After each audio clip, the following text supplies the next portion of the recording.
नमस्कार, आज है 26 नवंबर और ये है अमेरिका लाइव। सबसे पहले नजर डालते हैं आज की खास खबरों पर। मुंबई पर आतंकवादी हमले को हुए 1 साल। अमेरिका में लोगों ने अमेरिका लाइव से कहा कि भारत और अमेरिका को मिलकर करना होगा आतंकवाद का सामना। अमेरिका दौरे के अंत में प्रधानमंत्री ने की पत्रकारों से बात।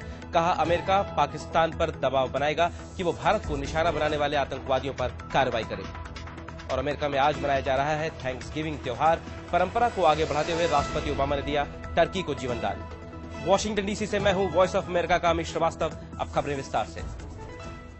मुंबई पर हुए आतंकवादी हमलों को 1 साल हो गया है। अंशुमान आपटे ने अमेरिका में रह रहे लोगों से बात की कि आखिर किस नजरिए से वो इस दिन को याद करते हैं। This is a day of remembrance. ये दिवस है उन मासूम लोगों और बहादुर जवानों को याद करने का और उन्हें श्रद्धांजलि अर्पित करने का जो भारत पर अब तक के सबसे खतरनाक आतंकवादी हमलों में शहीद हुए। इन शब्दों के साथ अमेरिका की यात्रा पर आए प्रधानमंत्री मनमोहन सिंह ने वॉशिंगटन डीसी में 26/11 के हमलों में मारे गए मासूमों को याद किया।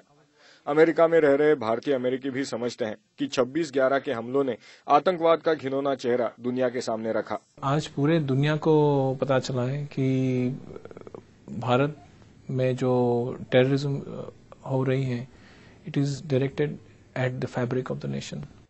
1 साल पहले आतंकवादियों ने मुंबई शहर को निशाना बनाया। अमेरिकी भी उस दिन को याद करते हुए भारतीयों के दुख को अच्छी तरह से समझते हैं। हमने मीडिया में मुंबई हमलों के पूरे कवरेज को देखा और हमें भारत के साथ हमदर्दी महसूस हुई। आतंकवाद की कोई भी घटना दुर्भाग्यपूर्ण होती है क्योंकि उसमें आमतौर पर मासूमों को ही कीमत चुकानी पड़ती है। प्रधानमंत्री मनमोहन सिंह की अमेरिका यात्रा 26/11 के हमलों की पहली बरसी पर हो रही है। भारतीय अमेरिकी मानते हैं कि इससे यात्रा का महत्व दोगुना हो गया है।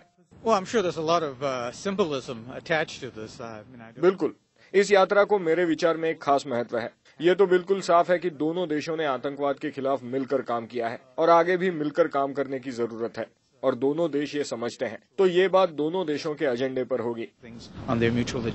प्रधानमंत्री मनमोहन सिंह और राष्ट्रपति ओबामा दोनों ने आतंकवाद के खिलाफ लड़ाई में एक दूसरे का साथ देने का आश्वासन दिया है और आम अमेरिकी भी आतंकवाद को मिटाने के लिए परस्पर सहयोग की अहमियत समझते हैं।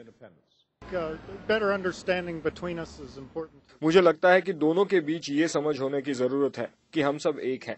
हमें साथ मिलकर काम करना चाहिए। हम दुनिया भर में बड़ी समस्याओं से जूझ रहे हैं और मिलकर काम करने से ही इनका हल निकलेगा।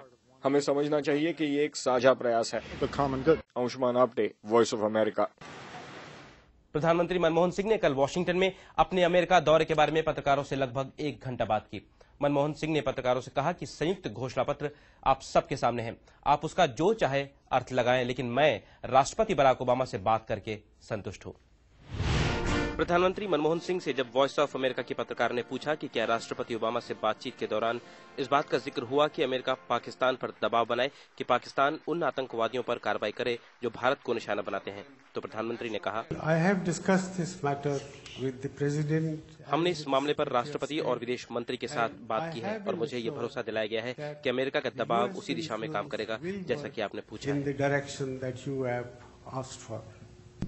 अफगानिस्तान के मामले पर प्रधानमंत्री ने कहा कि अफगानिस्तान में भारत की भूमिका को लेकर अमेरिका में आलोचना नहीं बल्कि तारीफ हुई।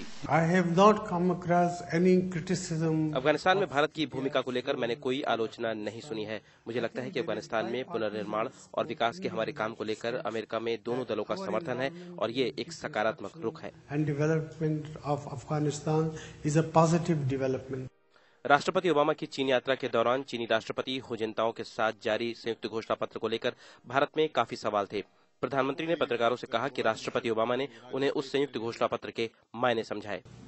राष्ट्रपति ओबामा जी ने मुझे इस बात का विश्वास दिलाया कि यूएस चाइना जॉइंट स्टेटमेंट में जो रेफरेंस है साउथ एशिया के बारे में, उसका मकसद ये नहीं है कि कोई तीसरी ताकत साउथ एशिया के मामलात में दखल दे।